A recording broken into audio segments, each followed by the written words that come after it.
Epílogo. Um esboço histórico da Babilônia.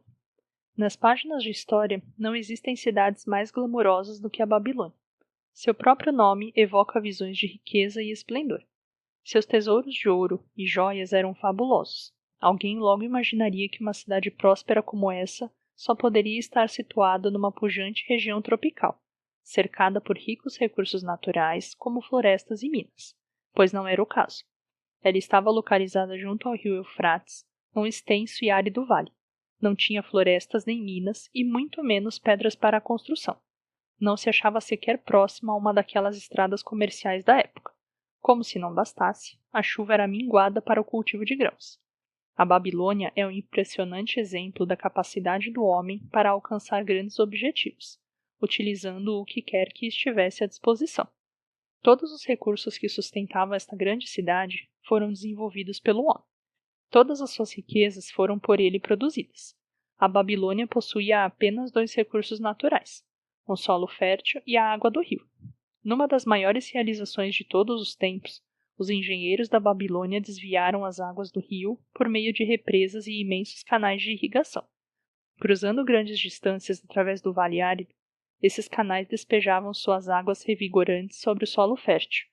Isso se coloca entre as primeiras façanhas da engenharia conhecidas da história. Abundantes colheitas foram a recompensa por esse sistema de irrigação que o mundo nunca tinha visto antes.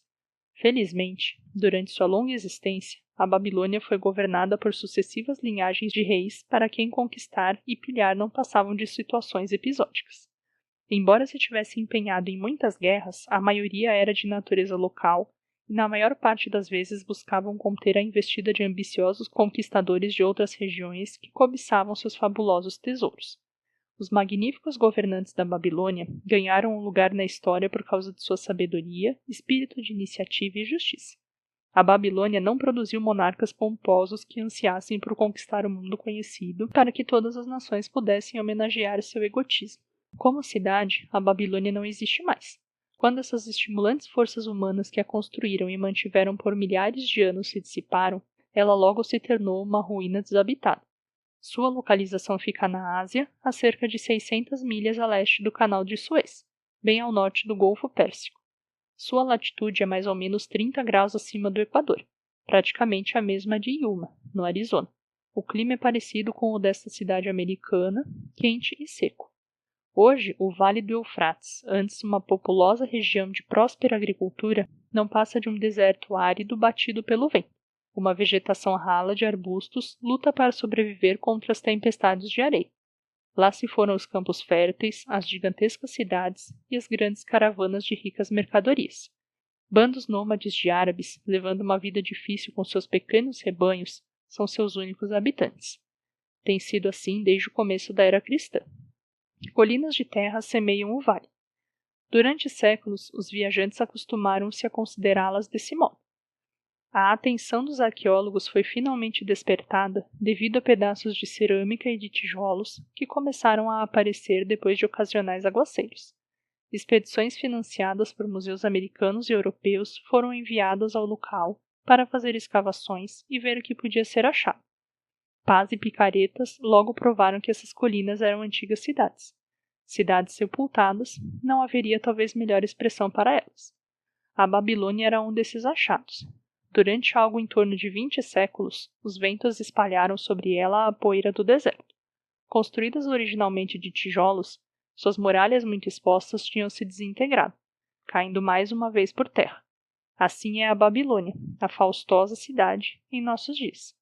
Um amontoado de sujeira por tanto tempo abandonado que cuidadosa remoção dos restos seculares de ruas e dos escombros de seus nobres templos e palácios, até que foi descoberta através da cuidadosa remoção dos restos seculares de ruas e dos escombros de seus nobres templos e palácios. Muitos cientistas consideram a civilização babilônica e a de outras cidades no vale como as mais antigas entre aquelas que possuem um registro definido. Datas positivas assinalam um recuo de 8.000 anos. Um fato interessante nessa conexão é o meio usado para determinar estas datas. Soterradas nas ruínas da Babilônia, encontraram-se descrições de um eclipse do Sol. Astrônomos modernos calcularam prontamente a época em que tal eclipse, visível na Babilônia, ocorreu e então estabeleceram uma conhecida relação entre o calendário deles e o nosso. Conseguimos, portanto, provar que há 8.000 anos, os sumerianos que habitaram a Babilônia viveram em cidades muradas. Mas só podemos conjecturar sobre quantos séculos antes essas cidades existiram. Seus habitantes não eram meros bárbaros, vivendo dentro de suas muralhas protetoras. Eram um povo culto e educado. Até onde pelo menos a história escrita pode chegar, eles foram os primeiros engenheiros, os primeiros astrônomos, os primeiros matemáticos, os primeiros financistas e o primeiro povo a ter uma linguagem escrita. Já fizemos menção aos sistemas de irrigação que transformaram o vale árido num paraíso agrícola. O que restou desses canais pode ainda ser acompanhado, embora quase todos estejam completamente cobertos pela areia acumulada. Alguns eram tão grandes que, quando sem água, uma dúzia de cavalos poderia correr lado a lado sobre o seu leito. Em tamanho, não ficam nada a dever aos maiores canais do Colorado e de Utah. Além de irrigarem as terras do vale, os engenheiros babilônicos realizaram um outro projeto de similar magnitude. Por meio de um sofisticado sistema de drenagem, recuperaram para o cultivo uma imensa área pantanosa na foz dos rios Tigre e Eufrates. Heródoto, viajante e historiador grego, visitou a Babilônia em pleno apogeu da cidade, e deu-nos a única descrição que conhecemos feita por um estrangeiro. Seus escritos fornecem um panorama gráfico da cidade e mencionam alguns dos extraordinários costumes de seu povo, além dos comentários sobre a notável fertilidade do solo e as abundantes colheitas de trigo e cevada. A glória da Babilônia desapareceu, mas sua sabedoria foi preservada para nós. Para isso, estamos em dívida com sua forma de registros. Naqueles distantes dias, o uso do papel ainda não tinha sido inventado. Em seu lugar, os babilônios gravavam laboriosamente seus escritos sobre tabuinhas de argila úmida. Em seguida eram cozidas e tornavam-se uma telhadura. Mediam em geral cerca de 6 por 8 e 1 polegada de espessura. Essas tabuinhas de argila, como eram comumente chamadas, tinham um uso tão disseminado quanto o têm hoje nossas modernas formas de escrita. Os habitantes gravavam sobre as tabuinhas lendas, poesia, história, transcrições dos decretos reais, as leis da terra, títulos de propriedade, notas promissórias e até cartas que mensageiros levavam às cidades distantes. Através delas, temos condições de reconstituir diversos aspectos da vida íntima e pessoal do povo.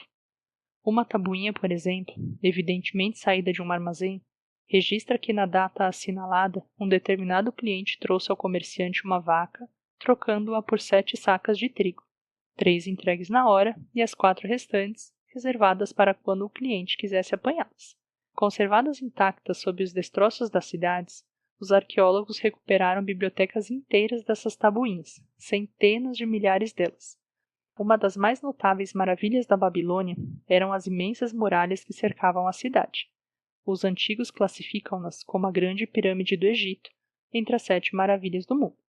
Atribui-se à rainha Semíramis a construção das primeiras muralhas durante os primórdios da cidade.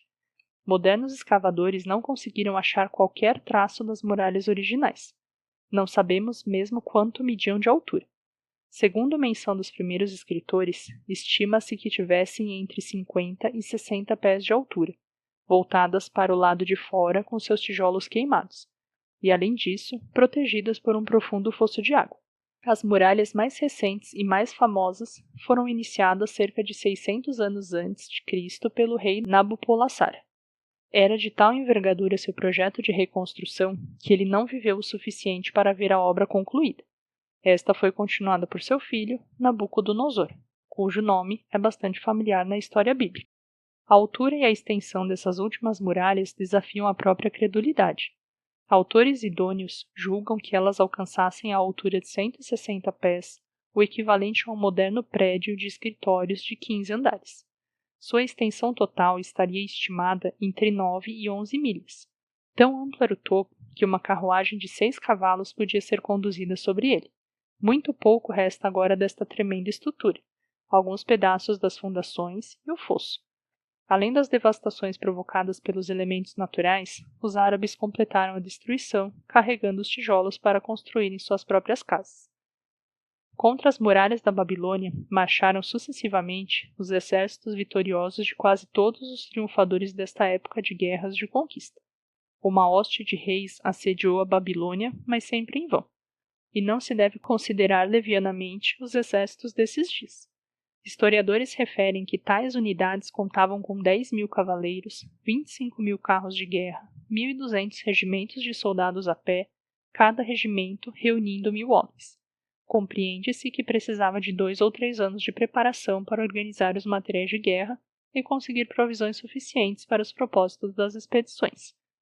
A Babilônia parecia organizada como uma cidade moderna. Havia ruas e lojas. Vendedores ambulantes ofereciam suas mercadorias através dos distritos residenciais. Sacerdotes oficiavam em magníficos templos. Dentro da cidade havia um encrave cercado para os palácios reais, com os muros tão altos, segundo se diz, como as muralhas que circundavam a própria cidade. Os babilônios eram hábeis nas artes. Estas incluíam a escultura, a pintura, a tecelagem, a ourivesaria, a manufatura de armas e os implementos agrícolas. Seus joalheiros criaram objetos belos e artísticos. Muitas amostras foram recuperadas das sepulturas de seus ricos cidadãos e podem agora ser vistas nos principais museus do mundo.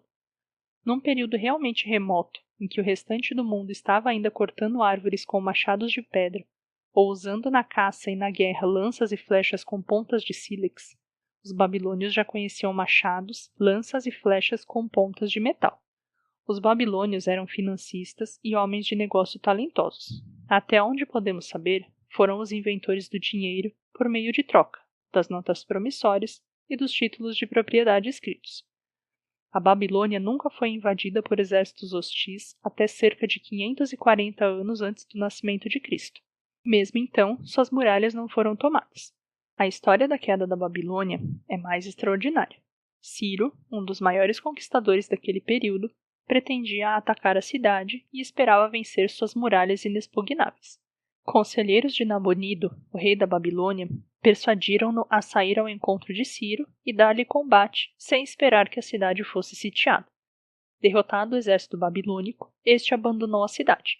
Consequentemente, Ciro encontrou os portões abertos e transpô-los sem qualquer resistência. A partir daí, o poder e o prestígio da cidade foram aos poucos minguando, até que no curso de algumas centenas de anos, ela se viu finalmente abandonada e entregue à própria sorte, transformada mais uma vez pelos ventos e tempestades na terra deserta sobre a qual sua grandeza fora originalmente construída.